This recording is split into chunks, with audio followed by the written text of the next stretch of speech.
Zikir apa kok Yahu? Itu artinya Yahuwah, cuma dimatikan jadi Yahu.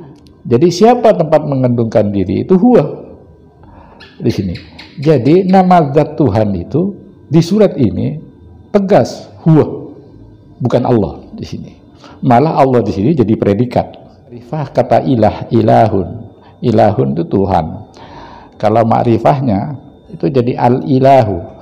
Karena lisan orang Arab susah menyebut al-ilahu, gitu, maka jadi Allah. Gitu.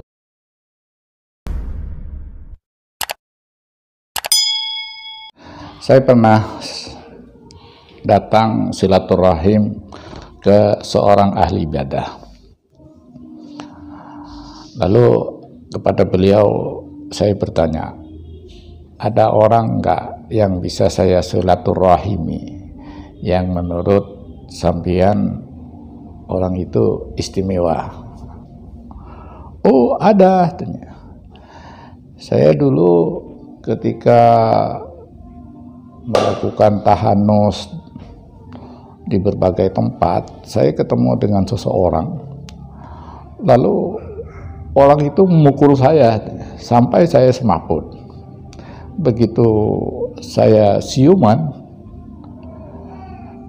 orang itu datang lagi ke saya terus nanya, kapan kamu datang?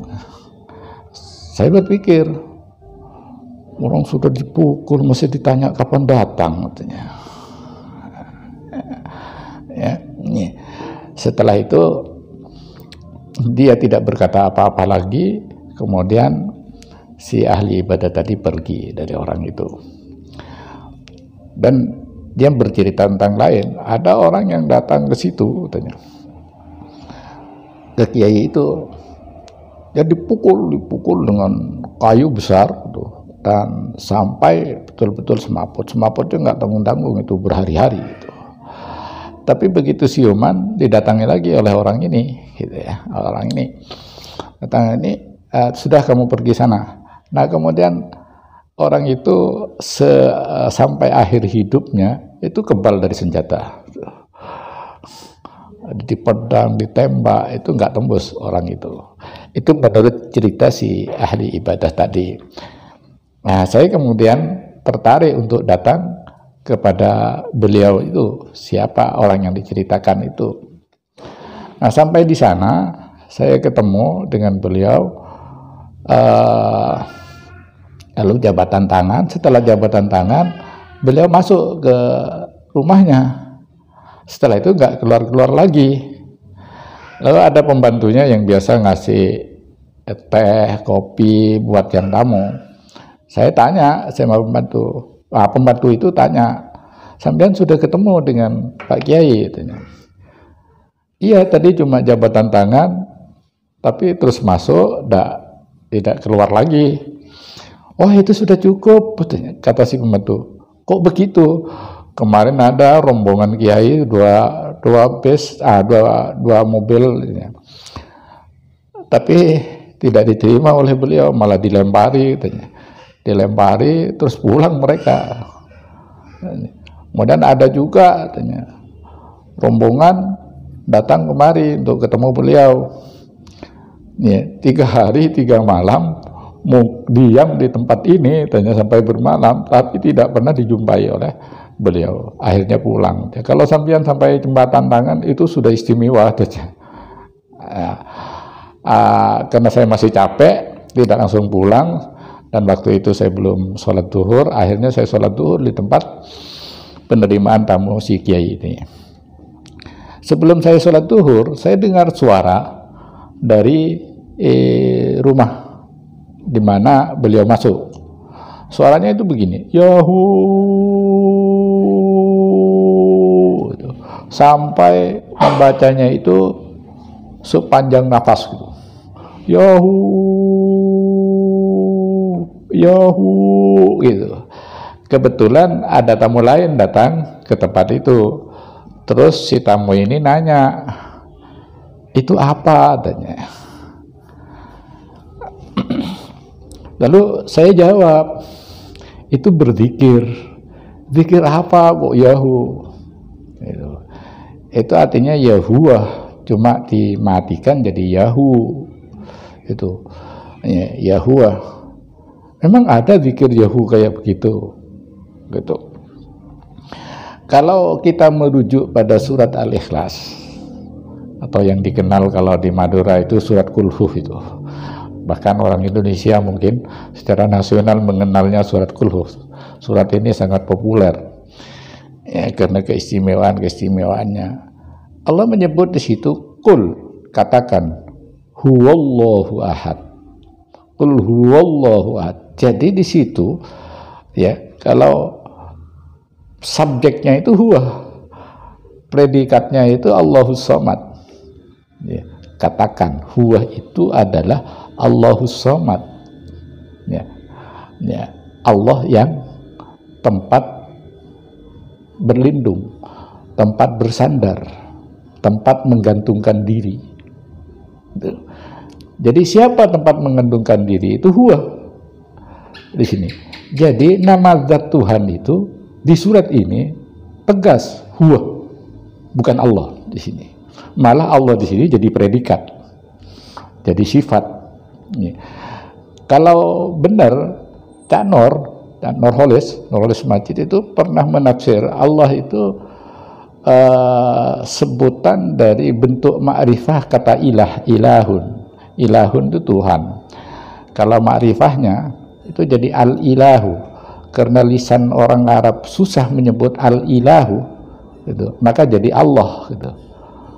Karena itu Allah itu adalah artinya Tuhan itu, Tuhan yang ma'rifah ya, Tuhan itu. Maka kalau kita pinjam makna yang dikembangkan oleh tafsir yang dikemukakan oleh Nurholis Majid itu, maka qul huwallahu ahad itu, qul huwallahu ahad kita bisa artikan qul huwallahu ahad, katakan huwa itu adalah Allahu ahad, Allah yang tunggal ya, Allah yang sendirian ya, Allah yang sendirian. Tapi kalau lebih diekstrimkan maknanya, ditepatkan seperti tafsirnya Nurholis, maka qul, katakanlah huwa itu adalah Tuhan yang tunggal. Jadi Tuhan yang tunggal, karena kata Allah di situ bukan nama zat tapi nama sifat yang artinya adalah Tuhan. Maka qul huwallahu ahad, katakan huwa itu adalah Tuhan yang tunggal. Allahus Samad, Tuhan itu adalah as-Samad, tempat berlindung. Dan surat ini sangat populer karena membacanya punya pahala yang luar biasa. Bayangkan kita membaca 3 kali surat Al-Ikhlas ini punya pahala seperti menghatamkan Quran. Hanya 3 kali, padahal suratnya pendek, dibaca nggak capek tuh, baca 3 kali kita sudah punya pahala sama dengan menghatamkan Al-Quran. Bahkan Rasulullah menganjurkan untuk membacanya sebelum kita tidur ya, sebelum kita tidur diminta untuk membaca ini, untuk menghatamkan Quran dengan cara membaca surat Al-Ikhlas ini. Nah, di surat Al-Ikhlas ini isinya murni hal-hal yang pokok tentang Tuhan. Ya, pertama Allahu Ahad, jadi Tuhan yang tunggal, Tuhan yang sendirian. Kemudian ditegaskan fungsi yang utamanya Allahus Somad, Tuhan tempat bergantung. Jadi Anda jangan bergantung pada yang lain, pada ilmu, pada uang, pada kekayaan. Tapi satu-satunya tempat bergantung itu adalah huwa. Ya, itu adalah huwa. Karena huwa itu siapa? Huwa itu adalah Tuhan tempat bergantung. Ini fungsi sosial, fungsi rahmatan daripada Allah. Allah memfungsikan dirinya sebagai as-Somad bagi seluruh manusia. Tinggal manusianya mau menyadari enggak, mau bersandar pada Allah enggak. Ya, kalau kita tetap lebih percaya pada uang, ya silahkan Anda bersandar pada uang. Kalau Anda bersandar pada jabatan, ya silakan Anda bersandar. Tapi Allah tegaskan bahwa tempat sandar yang benar, yang menyenangkan, yang membahagiakan, tidak saja di dunia sampai akhirat, itu adalah Allah gitu. Terus dilanjutkan dengan yang paling pokok lagi, lam yalid wa lam yulad wa lam yakul lahu kufuwan ahad. Tidak, lam yalid tidak melahirkan, wa lam yulad dan juga Tuhan itu tidak dilahirkan, wa lam yakul lahu dan tidak punya syarikun, sekutu, ya, tidak punya penolong, dia menolong dirinya sendiri gitu. Ini tiga sifat yang diungkap dalam Qul huwallahu ahad itu. Jadi yang pertama, huwa itu adalah penegasan bahwa Allah tunggal, bahwa Allah sendirian. Yang kedua, penegasan fungsi Tuhan, bahwa Tuhan itu adalah as-somad, pelindung, tempat bersandar, bergantung. Kemudian ditegaskan pula keisaan Tuhan, bahwa Tuhan tidak melahirkan, tidak dilahirkan, tidak bersekutu. Ini, jadi ketika kita membaca surat Al-Ikhlas, di situ kayaknya nggak ada doa, hanya betul-betul berupa zikir. Ingat, sadar pada Allah yang punya spesifikasi sifat yang seperti itu, gitu ya, seperti itu. Makanya biasanya ayat-ayat Al-Quran yang cuma mengandung deskripsi tentang Allah, tentang huwa, itu tentang Allah, itu luar biasa pahalanya. Seperti misalnya ayat kursi. Di ayat kursi itu semua deskripsi tentang Tuhan, tentang Allah. Jadi kalau kita baca ayat kursi itu sepenuhnya menyadari eksistensi Tuhan. Tidak pernah ada di situ ada kalimat doa yang jelas gitu, tapi kemudian punya makna doa. Jadi doa yang tidak dikatakan. Seperti kita nyebut Allahus Samad, Allah tempat berlindung. Tuhan, huwa itu adalah Allah yang Tuhan yang berlindung. Itu berarti kita implisit itu meminta perlindungan kepadanya. Karena ketika kita mengakui bahwa Allah pelindung, maka makna implisitnya kita kemudian minta perlindungan pada Allah. Jadi ada doa tapi tidak tegas.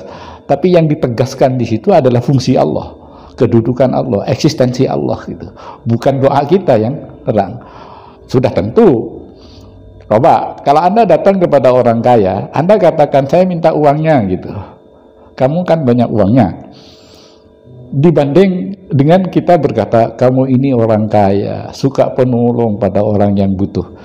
Kira-kira dampaknya setelah ini, kalau diberi uang oleh orang si kaya itu, lebih banyak yang mana? Yang menyatakan, yang terang-terangan minta, saya minta uangmu karena saya butuh, saya lapar, sudah keluarga saya tidak begini. Mungkin diberi juga oleh orang itu, tapi sedikit. Tapi ketika ada orang datang pada saya, wah, kamu ini kaya, sudah kaya, menjadi tempat berlindungnya orang-orang di sekitar kamu dari kelaparan. Kira-kira orang itu dikasih berapa oleh orang itu?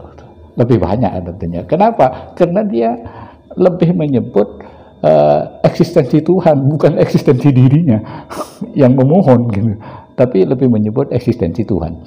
Maka di surat Al-Ikhlas, seluruh yang kita sebut adalah kesadaran kita untuk hakikat Tuhan. Dan yang lebih menarik di sini, Tuhan disebut dalam bentuk yang lebih abstrak, yaitu Allah, huwa. Bukan Allah gitu. Bukan Allah. Dan yang seperti ini juga ada di surat Al-Baqarah misalnya. Huwallahalladzi la ilaha illahu. Huwa itu adalah Tuhan yang tidak ada Tuhan kecuali huwa. Itu di surat Al-Baqarah ada seperti itu juga.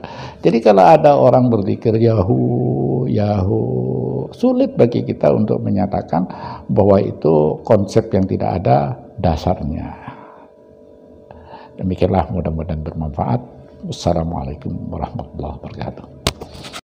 Terima kasih sudah menonton video ini. Jangan lupa subscribe, share, like, dan komen.